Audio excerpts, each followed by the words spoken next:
Why do you coach?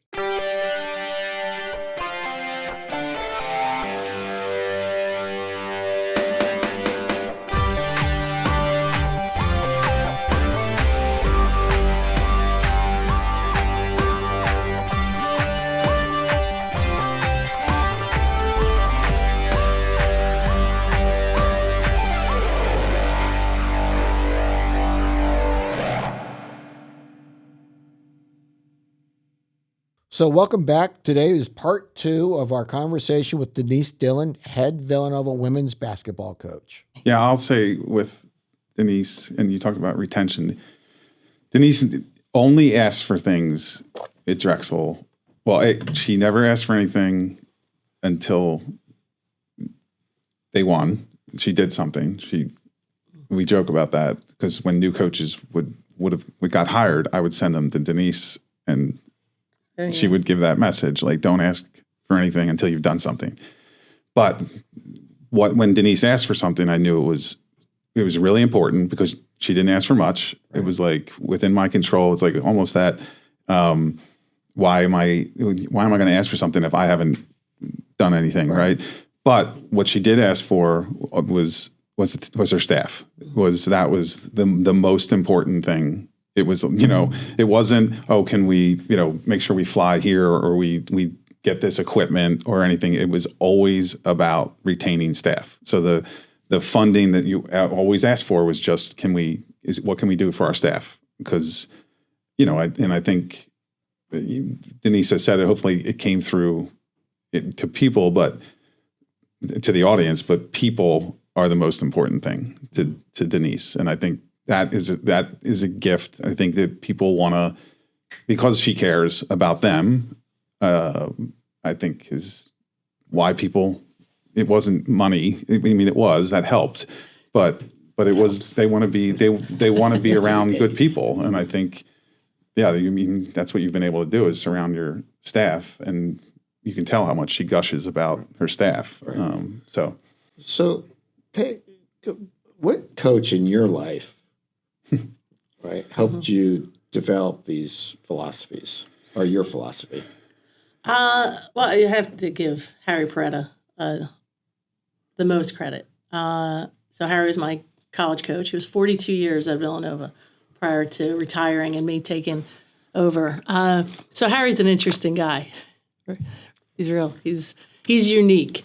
But as it always comes back to, as unique as he is in his own ways, he's like an idiot savant. I'd call Harry. He just, basketball-wise, he just sees it differently. So he has a different brain when it comes to that. Just in life in general, he's somebody I can't describe. Nick would do a much better job of it.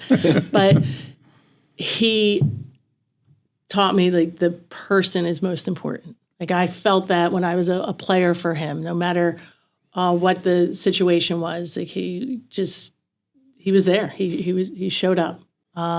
And the reality of it is, like, I had been coaching for a long stretch, but proven many years after I finished. Like, my dad passed away, and at the viewing one evening, the evening of the viewing, and we just showed up. My siblings got there to the funeral home, and who was waiting there? Harry. He was the first person there. So it just, again, explained, like, who he was. And we laughed about it because I was like, Harry, why are you the only person here at the funeral home?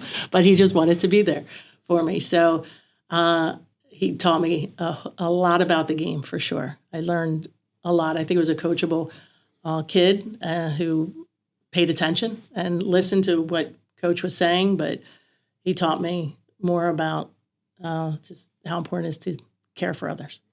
He coached you hard.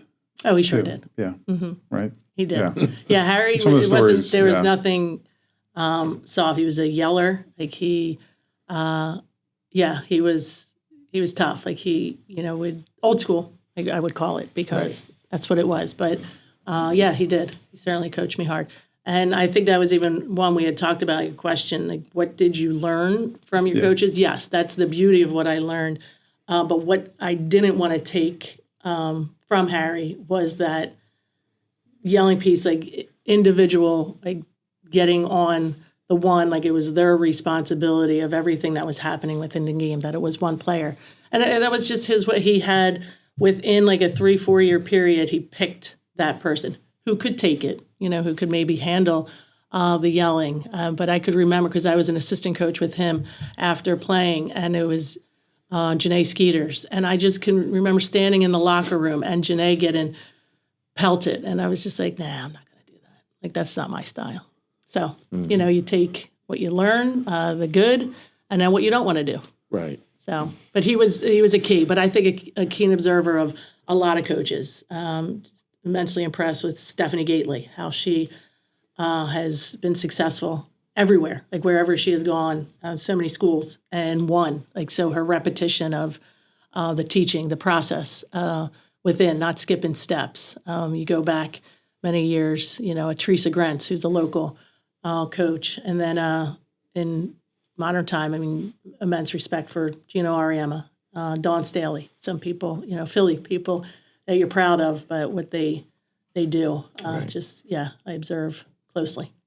Do you think, I know you don't do it the same way, but you coach your players hard as well, right? Mm-hmm. I mean, so do you think that you can coach them harder because they know you actually care about them? And I'll tell you what you're, and I know the answer is going to be, I think I know what the answer is, but I was at a water polo game last year. This coach, he's a Central European coach, the opposing team, and I've watched him for a few years now. And he just screams the entire game. 'Cause that's how Central European water polo coaches are. That's just the way they are, right? And but then they love their kids afterwards. Yeah. You know what I mean? Like literally, you can see them in the parking lot joking with the kids later, almost like a parental figure kind of thing, right? And but I think that the only reason that they can get away with it is because they show that other side. Right. They don't just yell. I mean, they yell. It's ferocious. Right? Okay. I mean, you have to be so strong to take the yelling that they do during games and practices and that kind of stuff. Yeah. But then that's not who they are. Their way of showing they care is by yelling. Yeah. I know that sounds crazy. No, I but see it's, it. It's Yeah. like fierce. They don't, the good ones don't. I've seen a couple cross the line and go too far. Mm-hmm. That's not who I'm talking about. I'm talking about the ones who are just fiercely yelling, like, and their veins are popping out, their face is all red, but at the moment the game's over or the practice is over, they're different, right? Right. And so I think the kids learn, and my kids have played for a Central European guy a little bit, and they've got to the point where, like, if he's not yelling, that means he doesn't care. Right. Right. Oh. So Yeah. I know. do you feel like that because you get more out of them and you ask more of your team because they know you care so much? I'd like to say yes, but no. I don't think that's the case. And unfortunately, was it 10 years ago? You go farther back for me. For sure. And now, no. Now, I do think I am demanding. Okay. But I am fair. Like, and I remind them, I think when I get intense, I remind them, we are not asking anything of you that you're not capable of. We're not asking anything of this team that hasn't been asked of players in the past. Right. Like, whether it's the training, the conditioning regimen prior, any of the tests that you put in place, time trials, or whatever it is. But reminding them of that. I feel like everything has to be explained, Right. Gotcha. Has that been a change? Justified. I mean, is that part of your evolution Yes. of a coach? Absolutely. And even in the basketball piece, it needs to be then followed up with proof, like film. Film is, thankfully, that there's cameras everywhere.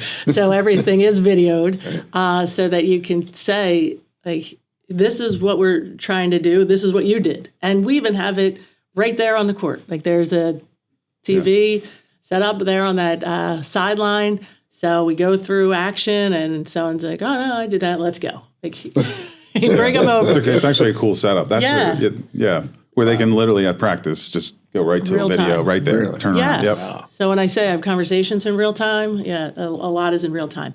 But it doesn't stop. Like the demand doesn't let up. Like I said, the amnesia piece of I show up every day, like, all right, we're going to get after it. And if somebody tries to, smother that a little bit, no, we just keep rolling Right. along, like with showing. So the yelling, I would say in my career, I was definitely more of a yeller.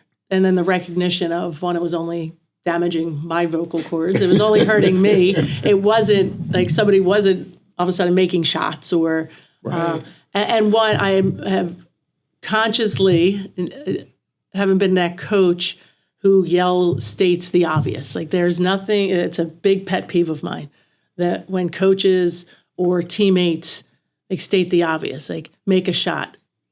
No kidding. Like they're trying to make a shot. Like I will not yell that out. I love that. It's so frustrating to sit on the sidelines. It really is and hear a ridiculous. coach yelling like he knows to do that or she knows to do that. Like, and make if the she doesn't, layup. What? Right.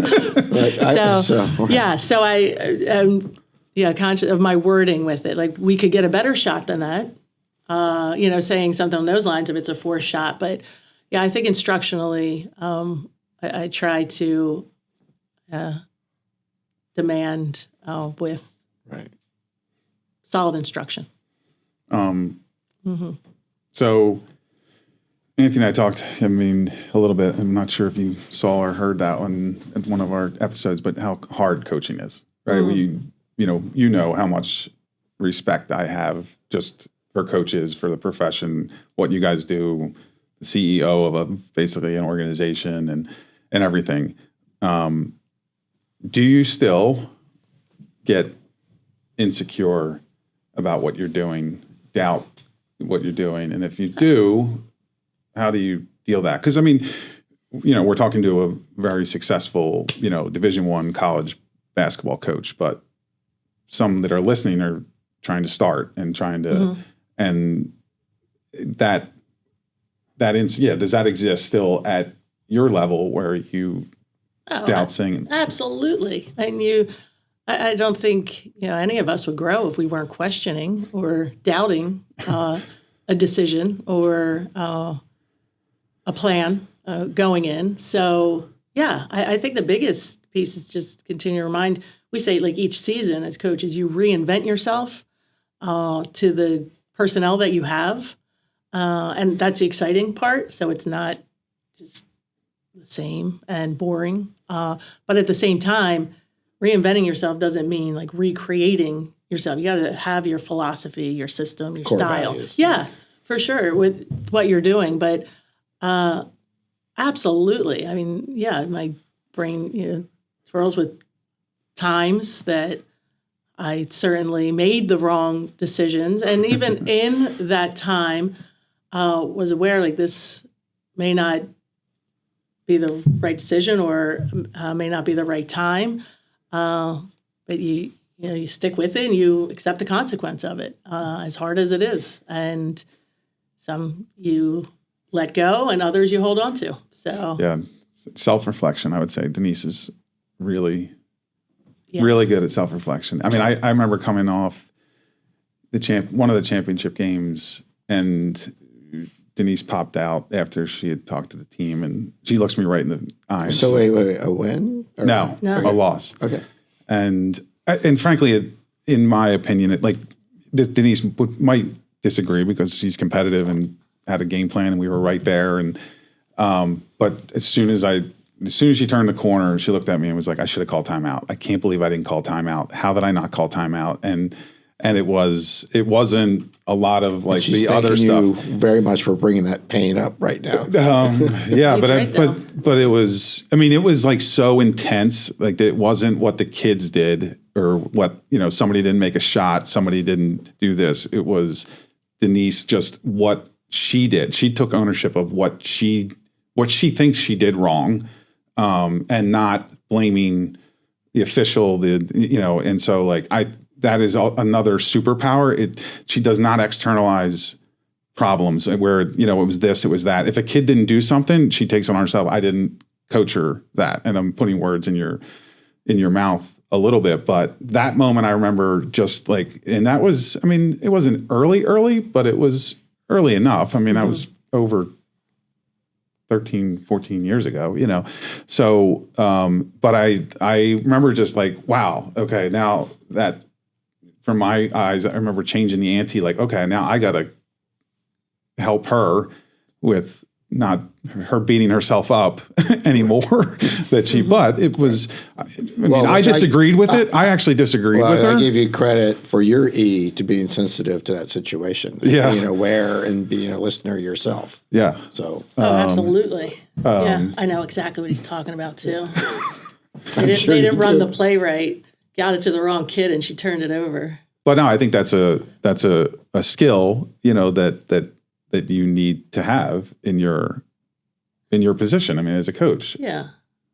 I mean, it's a no-brainer. And actually, I would say it's true in life. Like in my, sorry to bring this up, but it's in my keynote. It's like, no matter what happens, even if it's not true, even if you're not really responsible, you have to take full responsibility because it's your life. Mm-hmm. Yeah. And there's something you should have done different if you get an outcome different than what you want. Mm-hmm. So yes, it could be everybody else's fault, you know, from teammates to whatever, right?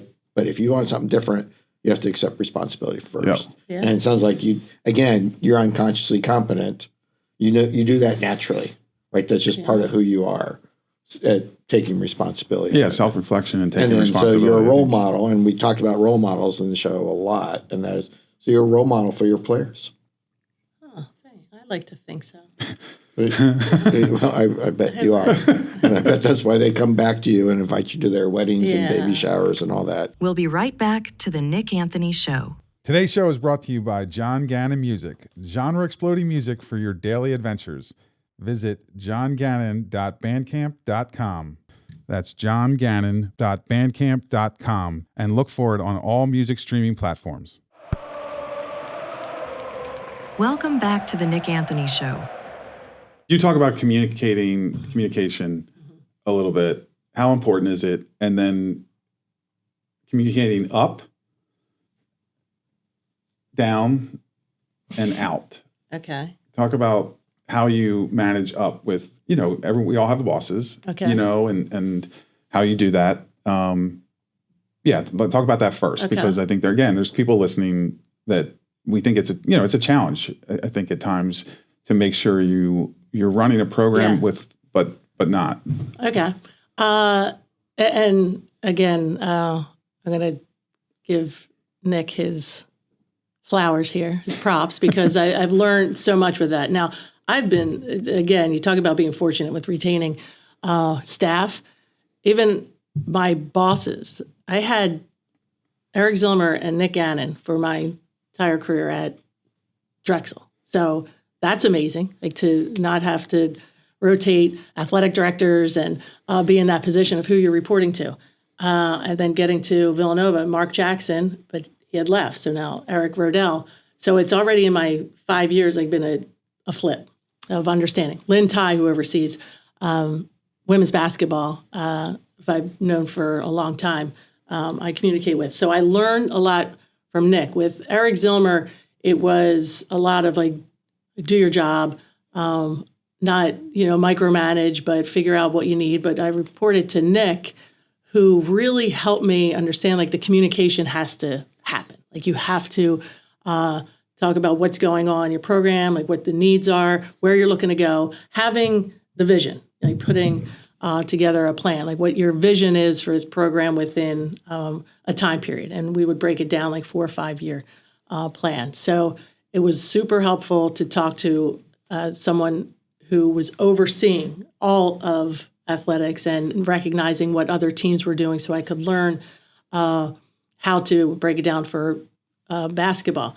A great piece was then me transitioning to Villanova and realizing, because again, the conversation was just natural. Like Nick and I were friends, and we could bounce ideas off just randomly passing in the hall. It wasn't like scheduled meeting, you have to go in. So I did learn prior to leaving, Nick was like, you need like to break this stuff down and make sure this is being reported to your supervisor at Villanova. So that was not like a strength of mine. I thought you just went in, you do your job, and you worry about your team, your players, your staff, not realizing the communication up. So thank you, like that, because that certainly That's not why I helped, asked it, by the way. I know, but it wouldn't have been so seamless. So I think, Lynn appreciates like how we communicate and where it is. So that's the communicating up, and even me learning like with a new athletic director, it's fresh, it's fairly new, and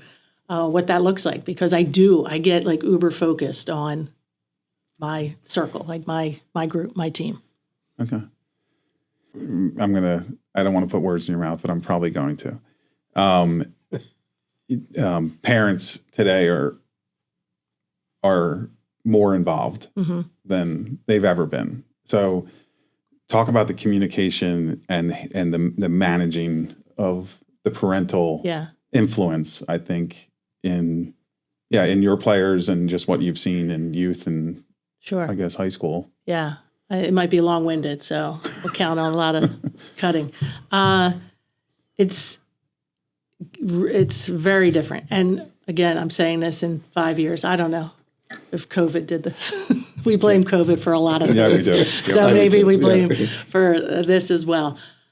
We no longer just recruit the player. We recruit their parents. And that is something that wasn't done before. Now, were they involved in the process of visits and coming on campus? But now it's even broken down where our staff, for instance, if we're recruiting Susie here, well, Tiara, one of my assistants, she's calling the mom.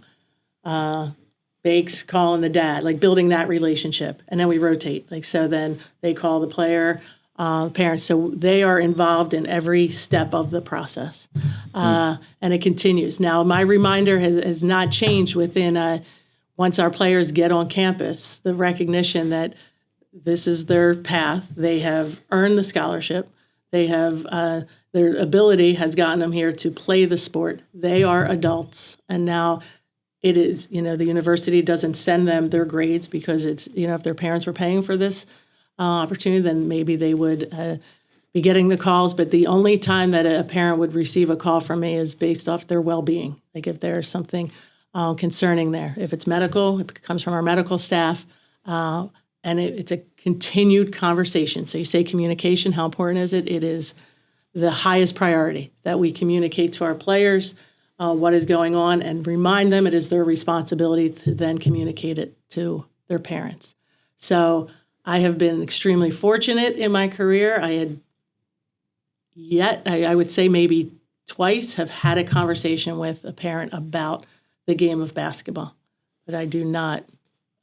During the recruiting process or post? No, post. Yeah. But this is my 23rd year, and they've tried to talk about the game, and that is off limits. And I explain that to our players. You talk about that first meeting, like what we set. The no complaining, just the standards, what we're about, the goals in place. But that is one, reminding them, you are adults. We will talk with you. We're not having the conversations with your parents. Yeah, it's a bad situation. It is. When parents want to talk about playing time, X's and O's, you should be doing that. Yeah. Right? I mean, it is a recipe. I used this the other day at work with, something going on with a parent. And I didn't say it to the parent, but let your kids have a bad experience and let your kids have a good experience. Both are going to be valuable in their life. And so you're going to disagree at times, but that's the nature of the beast. And I think the problem now is that what happens, and you see it and you face it, is they just decide to they instead of dealing with it, they go somewhere else, right? Exactly. And we see that. We see that a lot everywhere. I mean, yes. Probably high schools. I mean, kids, multiple high schools now, all that stuff. But I do think it is a recipe for disaster in a program when parents are influencing the X's and O's. Yes, and unfortunately now in the era of NIL, that's a whole nother animal. We have the people who take care of that, but that's where the parents are very much involved. They're not parents anymore; they're agents. They're personal trainers. So, when a parent tries to that's probably for a whole nother show. And I do recommend think that. we do You're talk welcome about because, that. You're yeah, welcome because back. when a parent tries to wear the mom hat and the agent hat, it's not pretty. So, Yeah. yeah. And I want to know, though, when this changed. So I do think it is a conversation for another time.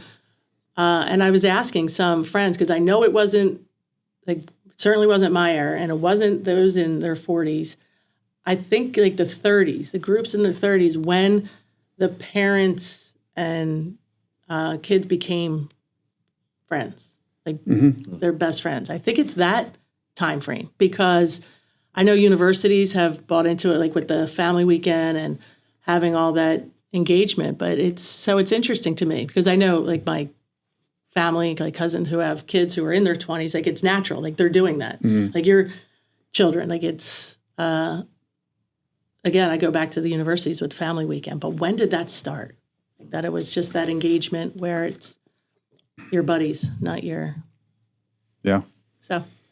What haven't we asked you, Denise, that you think Oh. our audience would love, or that you think would be helpful?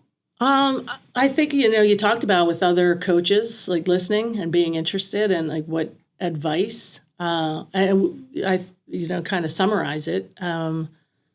It said like knowing who you are, like being true to yourself and what you want, like what your values are, what your teaching process is, the vision, plan, like knowing that prior to going in, and always like having an open mind, willingness to learn, like talk to other coaches, observe other coaches, listen. I think that's something Gino Ariema, and I so appreciate, like I've known him, like he recruited me in high school, and I had to compete against him as a player against UConn, and then getting into coaching, sit there on the sidelines of recruiting tournaments, different evaluation tournaments, and he would just talk, and we share. I think I was doing more of the listening and share things, and now as a peer, like coaching against him, like he's asking me, but he reminded me just a few years back, he said, even as a young coach, you're always somebody who listened. You weren't ready to fire back what your thoughts and opinions were. So I love that he recognized that and brought it up. But I think that's a huge tool. Like a young coaches they think they need to be heard to prove that they know what's going on, but just do and listen, continue to listen and learn. Thanks to Denise for joining us today. Yeah, Denise, thank you so much. I really enjoyed the conversation. Thank you. Yeah, I mean, I'll wrap it with one final comment about Denise. And I had I think this gives you, to me, this gives you context, and it probably gives, a little bit of context for Denise of her as a head coach. I remember being at a conference meeting, and I had a coach like look me, an opposing coach of Denise's, who is at a very high level, in a Power 4 conference right now, looked me in the eye and said, Denise is the best in the biz, and I can't stand playing against her. And she's the best in the biz. I hope you know it. And it was pretty cool. Cool. I can see why after today. Yeah. So thanks, Denise, for joining us. We really appreciate it. This is great. Thank you. Yeah, it was great. Yeah. Really enjoyed it. Thanks for all the nuggets of knowledge you've offered me. So thanks for tuning in today. Look forward to our next episode. And hopefully we're going to continue to have some great guests like Denise. But it'll be fun either way. Always talking to Anthony and everyone. So thanks. Thanks for signing in today. Appreciate it. And thank you, Nick, for bringing Denise in. It was really a wonderful conversation. Thank Great. you. Thanks. All right. Thanks, everybody. Epilogue. Nick, that was a great conversation. Thank you so much thank you so much for getting Denise in here. I know you guys have been longtime friends, but really, thank you so much for getting her in here. I got a lot out of that. Yeah. I mean, she's great. I mean, she's the best. And I'm so happy that, I knew she would agree to come on the show, but So- there's so much to get out of that. So tell me. So what I was going to, I was going to Now ask you you. start. I know her too well. Well, so one of actually, I have 5 things that I walked away with, and I reflected, thought about it. Right, and these are the 5 things that are Okay. kind of like sticking with me, and you can interrupt me as I go through them. Right, but number 1 is just her core values are strong. Right, I see that in companies all the time. Right, some of the best companies have really strong core values that it's their decision making criteria for like everything. Like when in doubt, right, do this, and that way you can push decisions down in the organization. So I'm sure all of her assistant coaches and all their players know exactly what her core values are. She's incredibly reflective. Mhm. She thinks about everything all the time, right? And that's really powerful because she's also a constant learner. Mhm. So the fact that she took things from our show and already implemented them. It's like in the business world, it's called continuous quality, or used to be called. They have different words nowadays, but the idea of constantly getting better all the time, she embraces that through her reflectiveness. And then the fact that she's a constant learner. She's a D1 coach for 25 years. She's had so much success, so many accolades, so many things, but yet she's still learning. She's still a student in the game. Reinvent. She said reinvent, but not recreate. There you go. And I thought that was Right. really cool the way she said it. So you Right. want to you have to reinvent yourself all the time. Right. But your core values, you don't recreate her again. So keep going. Again, I'll write that down later. But so then I also liked her label, talking about her coaches, right? And she's one in particular, she called an everyday person. Maybe that's a phrase that people use. I had never heard that phrase before, but I love that label, and I've actually used it multiple times since we did the interview. Yeah. And she's obviously an everyday person. She shows up, she's there, she's full on, she's present, all that kind of stuff. And then that leads into my 5th biggest observation, and I find the same thing in business and coaching or whatever, is you don't let things fester. Mm-hmm. Real-time conversations that she has, she called it real-time conversations, Yeah. right? The immediate feedback, you nip anything in the bud before it gets big. I love the fact that she has big screens on the court during practice, and she can immediately say, no, this is it. Mm-hmm. Especially as a swimmer, that is not something that's really done a lot, but oh my gosh, that'd be incredible. Say, no, right? Stop right now. Let's go look at the monitor, just like she said. And it was that was fabulous. Yeah. Those are my big things. Yeah, I took a lot the same, but a couple others that I'll add that I think, again, I know her well, but what she referenced when she spoke is be true to yourself. I think advice for coaches and that I think is really good is make sure you're true to yourself, to your beliefs. And I think that's what she did when she started at Drexel is she made sure she reminded herself of who she was. I took a lot out of that. She talked about surrounding yourself with really good people who share those beliefs. Not that you don't have differences on maybe how you look at the game, et cetera, but they share the same beliefs and values. That I think was a big thing. And then I think a funny thing that I loved in the interaction with you and her was don't state the obvious. I think you got a kick out of that. Maybe not one of the biggest points she made, but I do think it was to make the layup. And I think it relates to something we've kind of talked about a little bit is your choice in words, right? And stating the obvious is kind of a little bit can be condescending, can be different ways of saying it. I think it can be distracting in certain situations because it's annoying. I'll use your word, right? If it's annoying, then it's distracting. Correct. I think parents state the obvious a lot when you listen to them from the stands. So those were a lot of different things, and I hope everyone really can sense Denise, as I said to her when she was here. She really is a lot of things, if not 99% of what you're looking for in a head coach. She is so good. Yeah. And so easy to work with. Yeah. So thank you to Denise Dillon, head women's basketball coach at Villanova. We loved our interview, and we're going to hopefully get her back at some point again. So thanks again. Yeah. I have a lot more questions for Denise. So thank you, Denise. Appreciate it. Hope everybody enjoyed the interview as much as I did. Thanks for joining us for today's show. We want to hear from you with your questions and comments. You can find us at thenickanthonyshow.com and our social media handles, which you can find in our description.